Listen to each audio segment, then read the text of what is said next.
Hey, how you doing? Thanks for clicking on my video.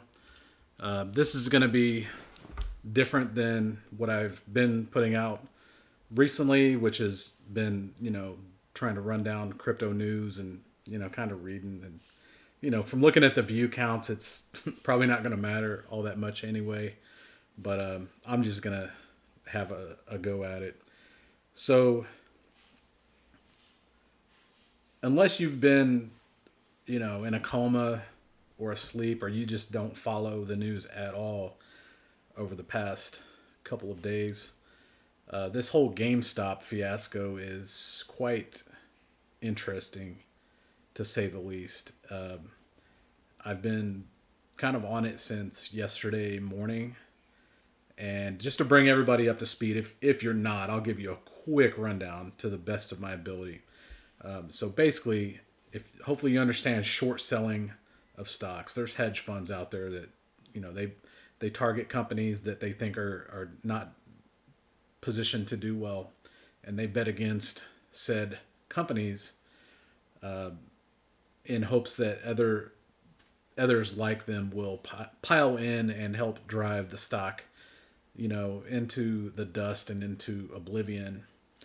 Occasionally they might swoop in and buy the bones of whatever's left of that company when they're done, and you know have it as a turnaround story, or something like that, whatever. In in this particular case with GameStop, one particular hedge fund, I believe it was Melvin Partners or something like that. uh, they were shorting it to the tune of 120 to 140% of overall shares available, which means they were betting more shares than even existed. Some astute users of Reddit's Wall Street Bets forum caught wind of this, and they, one guy turned into multiple people, and he bought some, and they managed to drive the price up. And when the price goes up, a short seller might be forced to liquidate their positions. Well, they were able to drive the price up to the point where one short seller had to liquidate, and then it drove the price up and hit another one, and it's kind of a domino effect. And what's happened today is Robinhood, in particular, they've been targeted because their whole thing is they democratized investing, and they brought in the whole dollar $0 trading and all that. So they kind of helped with that. The problem, I guess, according to the Wall Street people, is they put the power of trading in the hands of everyday people like me and you. Well, that's a problem to them. It's not a problem to me.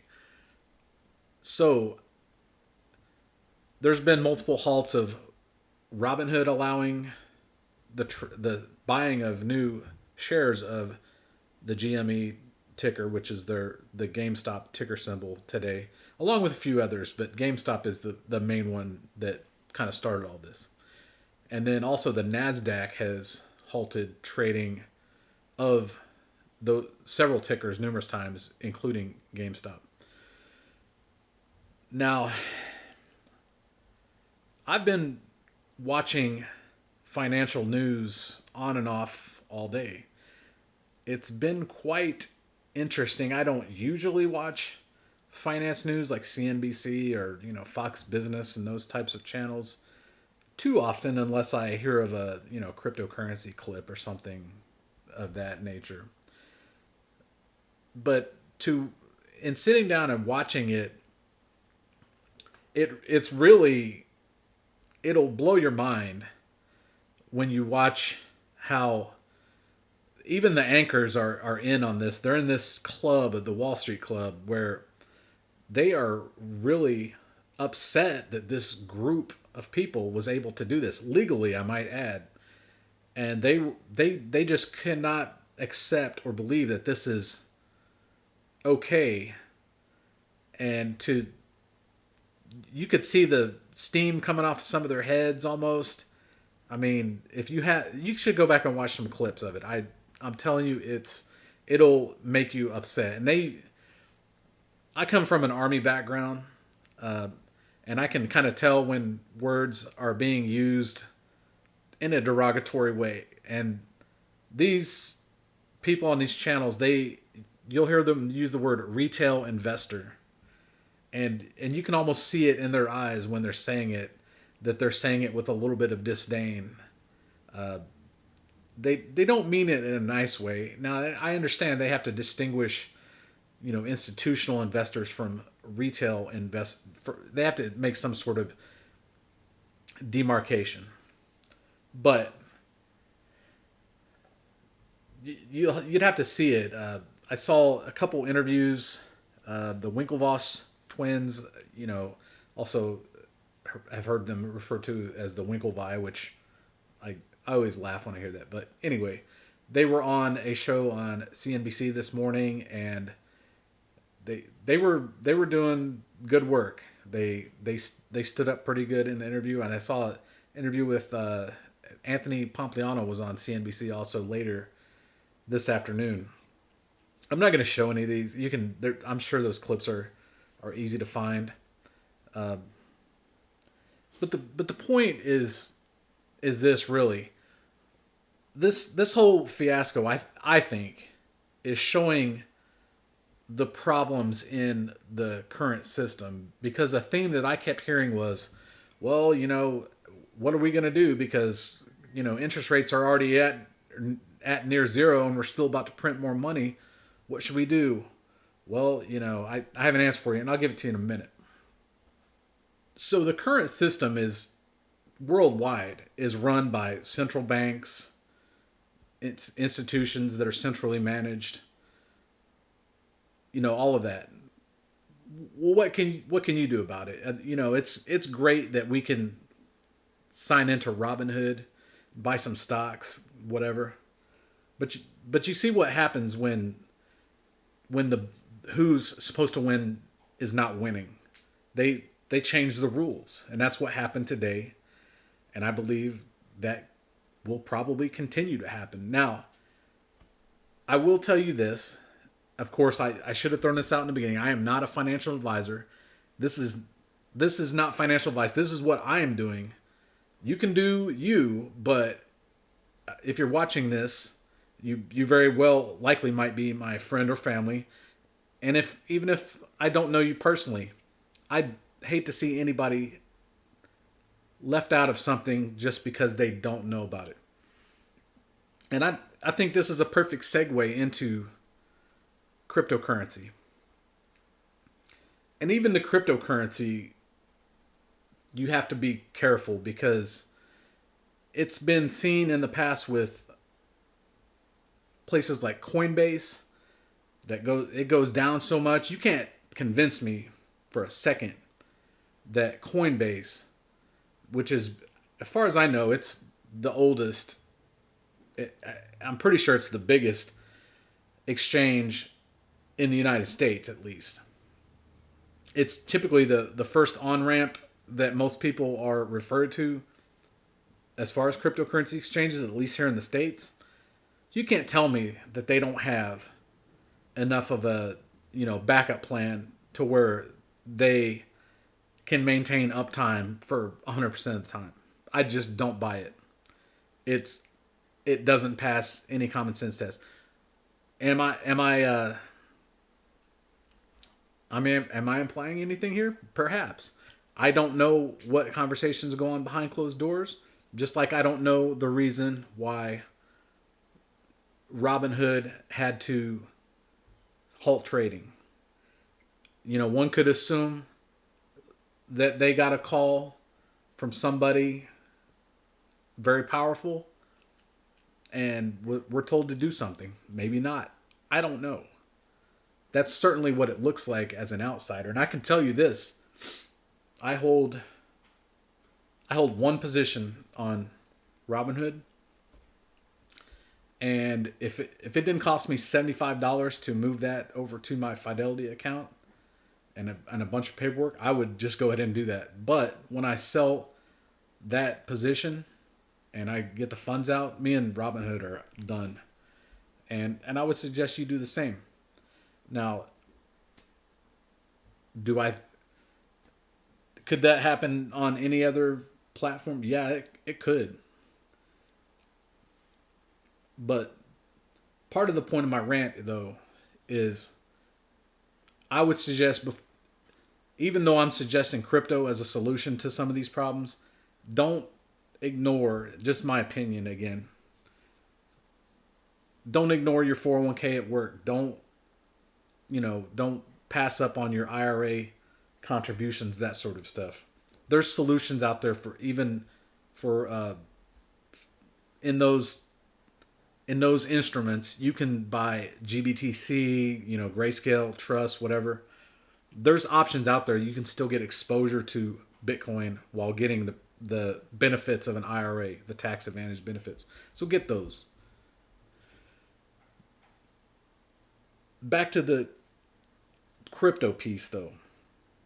I think this is a perfect time for people to start thinking about other options for your money and your future. If you don't think that these same people that are most likely behind pushing Robinhood to halt the trading are also the same ones out there that are trashing Bitcoin, aren't buying it behind the scenes, I would bet a lot. I would bet all my Bitcoin that they are. But you just need to understand that the system is not designed for me and you to win. We can win, but understand that they don't want you to win. And this is a perfect example of it. As far as Bitcoin goes, I guarantee you these institutions are out there just scooping it all up and hoping that the common man does not catch wind of it. But that's part of the reason for this channel. I really am not making this channel to try to get, 5 million subscribers or whatever. If I get a little check here and there from YouTube for advertising, that's fine down the road, whatever. But I can see the news pieces ain't hitting home with that many people anyway.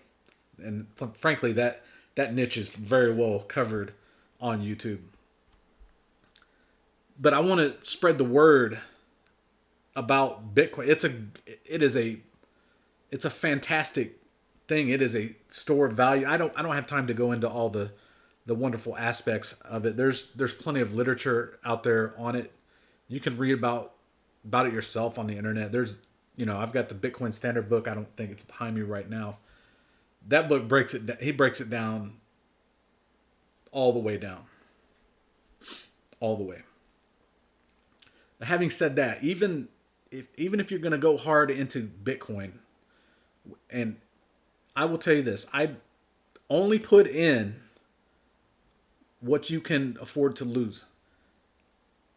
Make sure you take care of the rest of your obligations first. Feed your family, take care of whatever, service your debt. Make sure you have enough to live on for day-to-day expenses, but find a way to get in. I know of several. I don't know all of them. I have several. If you check the links down in the description, my preferred method right now is the Voyager app. You can dollar cost average multiple buys daily, minimum $10 buy, multiple cryptos.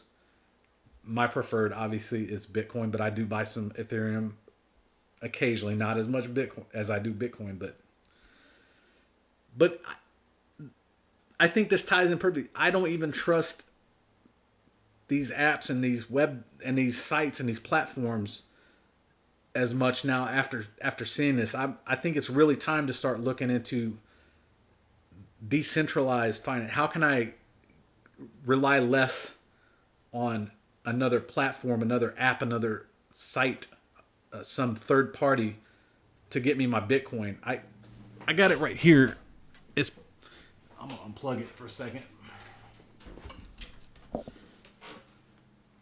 I got my hardware wallet right here. I could probably, if I got everything set up right, just find a way to get me my Bitcoin through decentralized finance, send it straight to my Trezor wallet. I own that. Nobody can take it away from me. They can't. There's you know, there's no CEO of Bitcoin. They can't shut it down. This point's been made multiple times. I'm just another a-hole on YouTube ranting about it. But it's you got to start looking out for yourself. Really. I mean, you can't stimulus is coming and that's going to prop up the market some, but it's going to be a wild I think this is going to be a wild year. I really think we're in for a $100,000 Bitcoin this year easy. That's just based on the information I'm hearing and what I know is coming down the road. But these institutions, they don't want you to know that. When they accidentally slip up and let it out that they think their price predictions for their rich customers, that's not intended for me and you, but eventually it gets out and then oops, JP Morgan is one of the worst offenders, but they all do it to some degree. The bottom line is they don't like what they can't control. And cryptocurrency, they can't control it. They're trying to tame it and keep it in a box to some degree. And they might be able to. But it's going to be here to stay. Now, I don't know what Bitcoin's going to look like in 5 years, but hey, thanks for watching. If you made it all the way to the end of my emotional rant about GameStop and crypto, thanks. My original intent was to put out news 5 days a week. I don't think I'm going to be able to do that, but I do intend on continuing to put out crypto how-tos, breaking down the basics, explaining different coins, things like that. One of my earlier videos on how to buy Bitcoin on Cash App seems to be getting more traction than my news videos, so I might just go with that. Look, I'm just a regular guy with I have a full-time job, and frankly, I'm about to move probably soon too, so that's gonna eat up some time as well. So I'm just a person out here trying to share information. So if you have been on that fence with crypto and you think you're ready to get into it, I'm telling you, check the links, get the Voyager app. If you don't want to do the Voyager app, just get the Cash App. It's so easy. It is so easy, and I will link my Cash App video at the end of this video. It is stupid easy to buy. Now, before you move it off of there, you do have to go through a approval process, KYC process, and it took a good, let's say, 5-6 days before I got fully approved. I think it was Saturday when I started, or last Friday even. But yeah, I'm finally able to move off. But I wouldn't want to move it off anyway due to the high network fees. So I'm gonna wait, maybe buy a little more on there when I can, and then move it off. But that's it for this video. I apologize for the length, for the ranting and having to look at my ugly mug only for this whole time. But this news piece has really been everywhere all day today, and I just couldn't get away from it. So I figured it best to just get all this off my chest for now and then move on with my life. So till I post the next video, I'll see you. Appreciate you tuning in. Thanks.